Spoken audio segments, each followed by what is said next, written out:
Ipiplex ko lang to, yung aking bagong regalo na natanggap galing kay Maribik. Hanga ako sa padala mo, Mama Maribik. Salamat.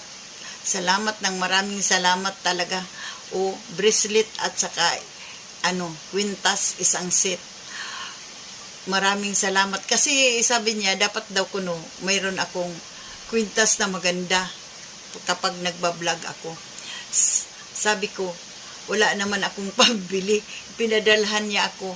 Ayan. Pinadalhan niya ako ng kwintas at saka bracelet. Okay. Maganda naman, tingnan nyo. Pag nag-aayos ako, di ba? Ang ganda na tingnan sa, sa liig yung bracelet. Ang ganda-ganda talaga. So, gagamitin ko na to. Kasi binigay mo sa akin.